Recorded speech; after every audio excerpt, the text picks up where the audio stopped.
Yeah, Nick MacPherson, welcome to our interview. And I know you well, but many of the viewers might not. So, could you just tell us a little bit about your history as an economist to start off with, and then we'll go on to the questions I've emailed to you. Well, I studied economics in the late 70s at university, early 80s. And I then worked as an economist for various organizations, including the Confederation of British Industry, the employers' organization. And then I joined the Treasury as an economist in 1985 and worked as an economist there for several years. And then increasingly moved over to jobs in the Treasury, which were not classified as economist jobs, but it was kind of helpful to have been an economist because most issues which the Treasury deals with, economics is quite useful. Okay, so you spent nearly 10 years as permanent secretary at the Treasury. So to the uninitiated, what is that? What did you do? And were there any other interesting jobs you'd like to tell us about?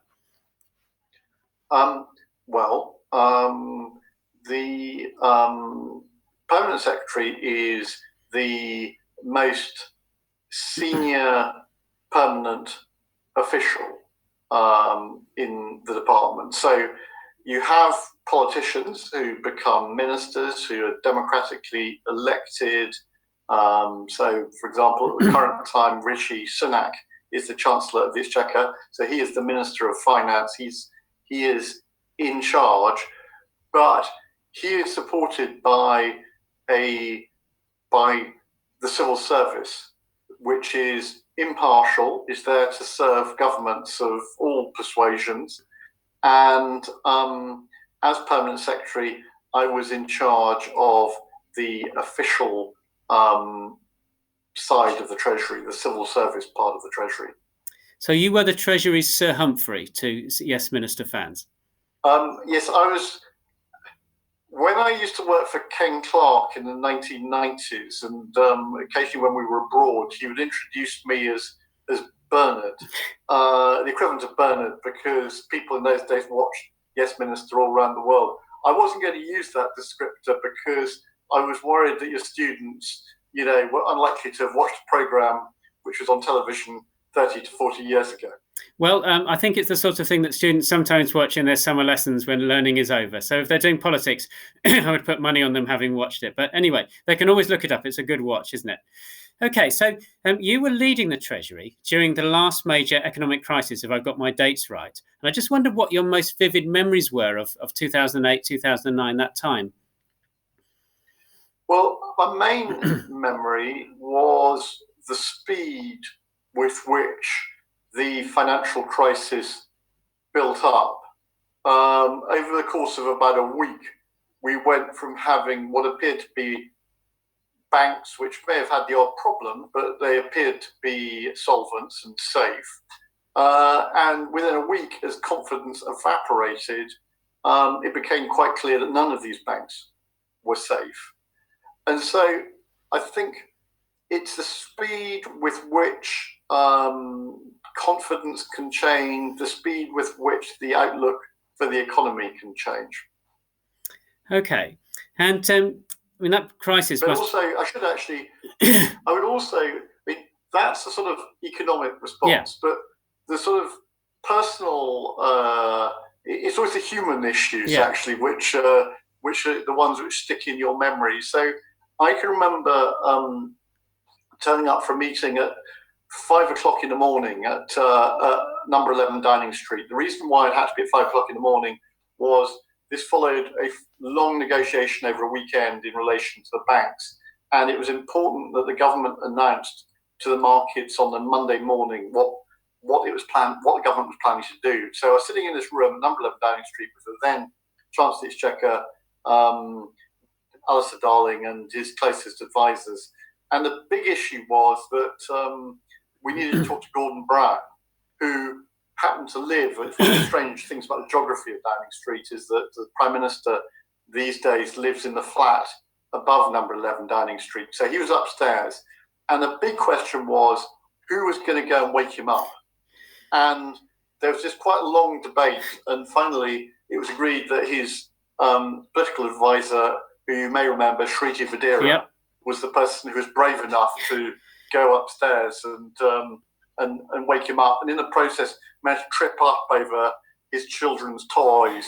And there are a whole lot of issues. But that is etched in my memory. I mean, it does sound a remarkable time. I've read Alistair Darling's autobiography of that period. I think it's called Back from the Brink, and he basically introduces it like a thriller. And things could have collapsed, and I didn't know how it was going to go. So it sounds like you had similar memories of dramatic days. What lessons do you think we can learn from that crisis that might apply to this new and very different one? Well, I think the lessons have already been applied to a large degree, which is when it's clear that the economy has serious problems, you need to intervene very early. And I think with hindsight, the authorities, in particular the Bank of England, but you could also argue the Treasury, was too slow to intervene in terms of things like cutting interest rates. Yeah. And I was very struck at the moment that this crisis struck, the Bank of England has intervened on a massive scale in terms of what is known as quantitative easing, which is effectively how you get more and more money into circulation. And similarly, I think the Treasury this time around has done a good job in intervening early, for example, in introducing the furlough scheme, introducing cuts in business rates for business, grants, loans, the whole thing. I think that normally crises are you get long intervals of time between them. So in the Treasury in 2008, the last major crisis had been a good 16 years before. So most people in the Treasury weren't there at the time. I think the fact that this one is just slightly nearer to the last one, and the fact that the last one was so big, and this one's even bigger, is quite helpful. So there'll be quite a lot of people there who have the relevant experience. Okay. And can I take you forward from 2008 to 2010? Now, clearly, as you say, the Treasury had not seen something like this since 1992. But how did it have to adjust its principles and its practice when it was faced with a crunching end to the boom years, and in 2010, a change of government as well, and the start of the austerity years? Well, it was... look, politics is always about difference, and I think forever afterwards, Mr. Cameron and Mr. Osborne will be associated with the policy of austerity. What people forget is that the Labour government too was planning to reduce the size of the deficit. They never set out how they would do that because the general election happened in 2010. And in the end, George Osborne, for all the talk of austerity, actually only implemented the plans which Alistair Darling, in effect, bequeathed to him.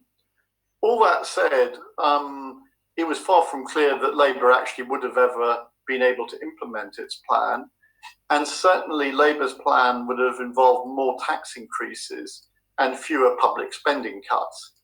Now, the one reason why I think history is important when considering economics was it was clear if the Conservatives got in 2010 that there was going to be quite a big change in policy. And I had spent some time studying two other big changes in government, one in 1979 when Margaret Thatcher became Prime Minister and there was a step change in policy, and also in 1997 when Labour got in for the first time in 18 years.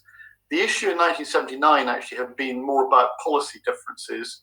The then Treasury found it very difficult to understand what the Conservative government was proposing to do, or if it did understand it, it was very resistant to implementing it. In 1997, actually, it was far more about working style. Blair and Brown had never been ministers and wanted a new approach to how government worked. So the critical thing, if you're a civil servant, is to be ready, because your job is to implement the policies of the democratically elected government. Now, you may have views on how you implement those policies, but the democratic legitimacy which a government has means that you've got to respect what they're trying to do. So during the general election campaign in 2010, we actually did a lot of preparation in terms of looking at different packages of public spending cuts. In fact, I think we had 3 packages, one which involved £30 billion of public spending cuts, one which was £60 billion, and the final one I think was £90 billion. And by the time you had a £90 billion cut, you were doing quite radical things like abolishing the Royal Navy. Now, strangely, or perhaps not so strangely, I think that my recollection is that sort of Osborne went for a package which was around 40 billion. So we never got into the really gruesome things, but it still involves some pretty radical cuts in terms of cutting welfare benefits, effectively cutting public sector wages by increasing pension contributions. You as a teacher may have noticed that your pension contributions went up. Yes, quite yes, a we lot noticed. at that time. And so on. And local authorities, I think, got hit particularly, didn't they? There's a lot of cuts of local authorities. Local authorities got really badly hit, and that's one of the sort of defects of the way government in this country is organised. In a sense, every other area of expenditure has a Secretary of State, say for defence or for health, who stands up for the interests of that programme. Local authorities tend not to get so well represented in Westminster, with the result that they tend to get more cuts. And you could argue, even now, as the country is struggling with the issue of social care, one of the consequences of the cuts in 2010 was that the social care sector was hit harder, I think, than many other areas of government. So yes, their champions were rather distracted and divided, weren't they? That's it. Now, if I've read this correctly, it sounded like a very interesting evening. Last autumn, you presented the idea, and I paraphrase, that economic crises are in part due to governments and institutions holding on to outdated ideas and applying them in a somewhat unthinking way, even though the situation has changed. Do you want to just spell that out for us for a minute? Because that's very interesting. And do you think there's an element of that in the current crisis? Well, I'll come back to the current crisis, but I think let me give 2 examples. One going right back to the 1920s, when, following the First World War, the government decided to go back on to the gold standard. The gold standard was a mechanism which linked Britain's currency, the pound sterling, to a price of gold. And we went back onto the gold standard in 1925 at the exchange rate which existed before the First World War. Now, that was pure orthodoxy. It followed exactly the same policies which had been pursued 110 years earlier after the Napoleonic Wars. But the problem was markets had changed. Workers were no longer prepared to accept wage cuts. And as a result, the lack of flexibility in the labour market led to mass unemployment. More recently, if you go back to around about 1990, Britain linked the pound to the German currency, the German Deutschmark. And there's this assumption that you could hold an exchange rate fixed. But what that didn't take into account was that the size of financial markets had grown so much that government was poorly placed to hold that exchange rate parity. And it's very striking that something happened then called Black Wednesday when we fell out of this exchange rate arrangement. And nobody since then has sought to link the pound to anything. So I just give those as examples where I think government had hung on to policy ideas for too long and had failed to realise that the world had changed. Now, coming to this crisis, I think it's still too early to tell whether the government has handled it well or badly. I mean, it's been very clear it's going to do whatever it takes to try and support the economy. If it succeeds, it may be that actually the economic cost of this crisis is quite small. On the other hand, it may find that it's got it wrong, in which case it could be very expensive indeed. I think this is why, sorry, I'm just going to do a quick plug for economics now. This is why I think studying economics is so interesting. And those of you who are watching this video or webcast or whatever it's called, yes, it's terrible times, but at no point in my life has economics been more interesting than it is now.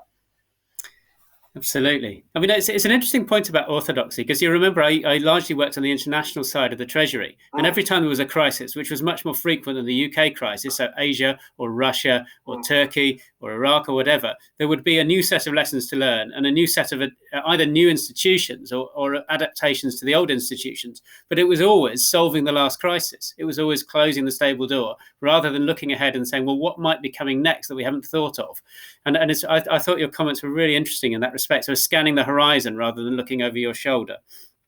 I do think I agree with you on that, and I think democracies are quite bad at doing that because governments are always under so much pressure to get elected. They're very focused on the short term rather than the long term, and because there's always pressure on the public finances, they're reluctant to invest in greater capacity. So it doesn't surprise me that Korea is having a better coronavirus crisis than Britain. And that's because Korea got very badly affected by viruses like SARS earlier, a few years back, whereas they didn't really happen in Britain. And therefore we were, I think, a bit complacent and just thought it wouldn't happen here.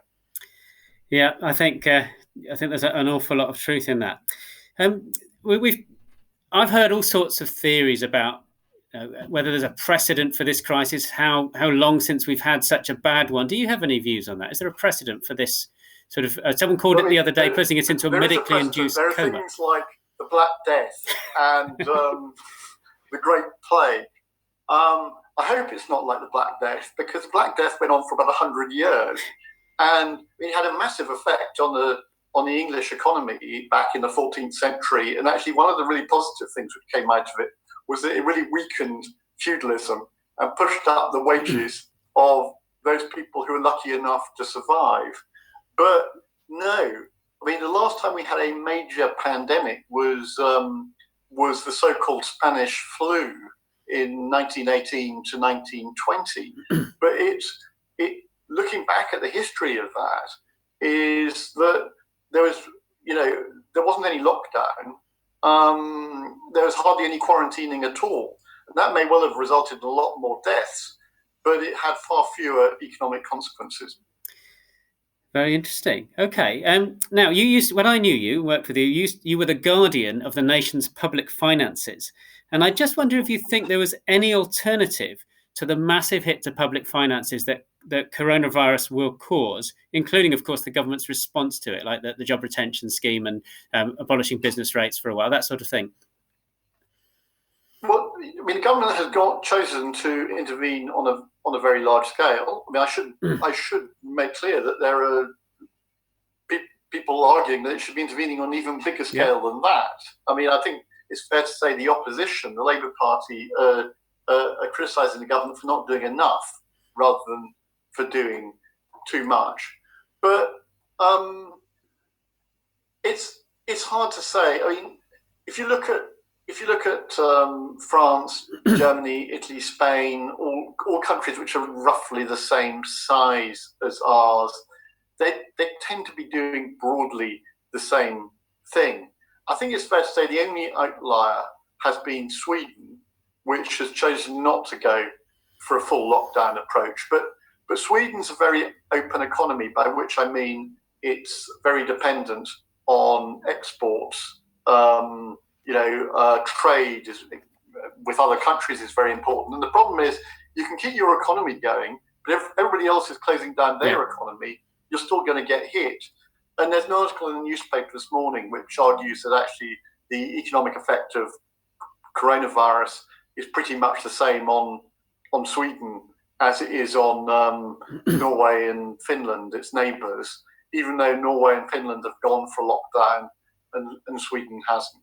So I think we'd be pretty badly hit, quite frankly, whatever we do. I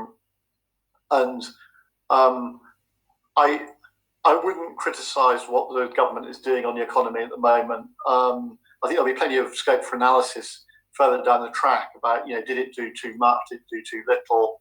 I think it's quite difficult to tell at the current time. Okay.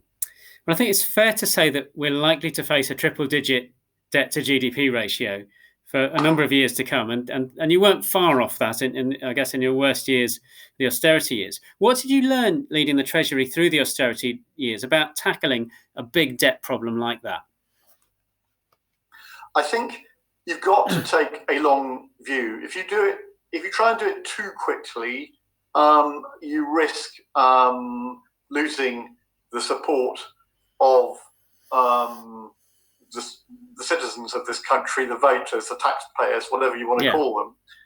If you do it too slowly, you risk never really having an impact. I think there are sort of two precedents from history I would look at. The first goes back to the early 19th century when Britain had fought a very long war against Napoleon and clocked up very big debts. What happened then was governments over a 90-year period, year by year, slowly reduced the national debt. So by the time you got to the beginning of the 20th century, that debt had become really quite small. It was helped by the fact that, the early 19th century was the period when Britain was, leading the world in terms of economic expansion. The Industrial Revolution had happened and so on. So it was as much down to economic growth as it was to public expenditure cuts. In fact, I suspect public expenditure wasn't cut during that period, but governments were very careful. A more recent example is after the Second World War, when again, the government, the nation built up huge debts to just survive. We just celebrated the 75th anniversary of VE Day. The victory in the Second World War was very, very costly. And that time around, actually, the way that the debt was reduced was, again, partly through economic growth, but mainly through inflation. Prices between 1945 and 1980 rose faster probably than in any other period in recent history. More recently, there's been very little inflation. And I wonder whether governments, I don't know whether the option is really available to government to use price rises as a way of reducing the debt. So I think, this is going to be, each era is different. I think the government is going to have to probably tax people a little bit more, because I think people will want better care homes. I think they will want more capacity in the health service. And I don't think public opinion will be very supportive of cutting nurses or doctors' pay. So I think, we are entering a period where we're going to be spending probably quite large amounts of money. Some of that is going to have to be met through taxes. Some of it will be met by borrowing, but over time, the government will want to reduce that debt because you don't want to have hundreds of percent of debt in relation to our national income. It just becomes quite risky.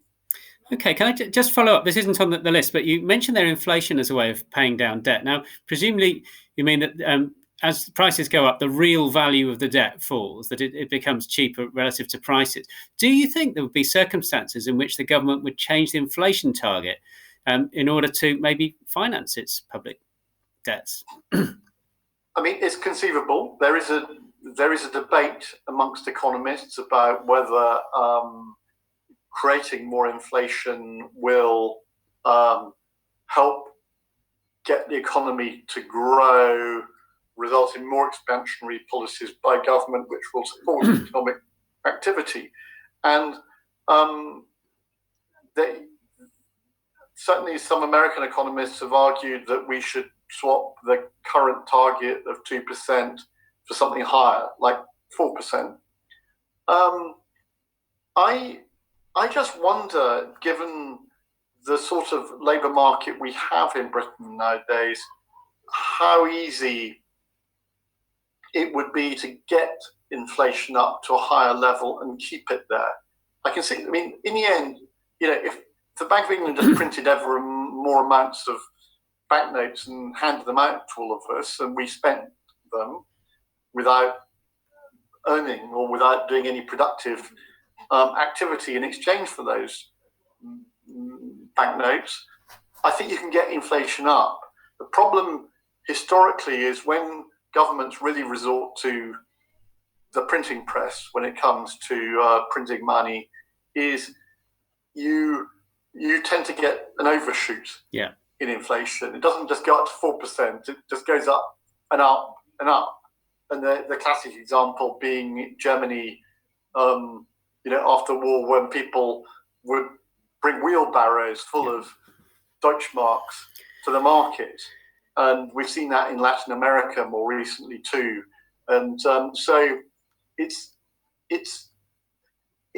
quite difficult to control these things. Once you kind of let the genie out of the bottle, getting him or her back in the bottle is quite challenging. Well, printing your money to pay your debts, I think, has been described as pretty addictive. And as you say, there's the Zimbabwe's and Venezuela's and most of the former Soviet Union to attest to that. You were recently on record, you made some comments about this a moment ago, that the best way historically, or the most frequent way to reduce the national debt is through growth.